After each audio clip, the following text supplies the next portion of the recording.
Hey guys, welcome to another video of Liana Wallet tutorials. In this video, I'll be showing you how to use your BitBox hardware device with your Liana Wallet.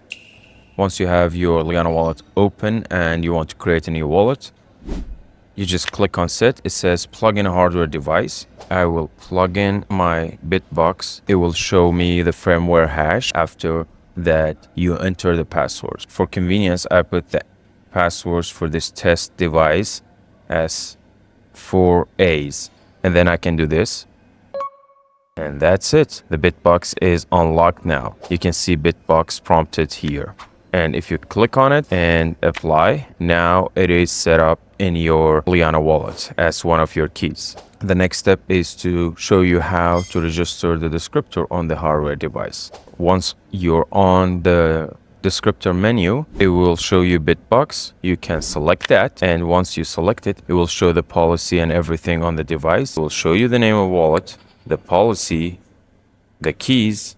Once you do that, you can confirm like this, and policy is registered. I hope this video was useful for you guys. You can drop us your comments, your suggestions, your questions and everything down below this video or in our Telegram community, which we will be happy to respond back to you guys. And see you in the next videos.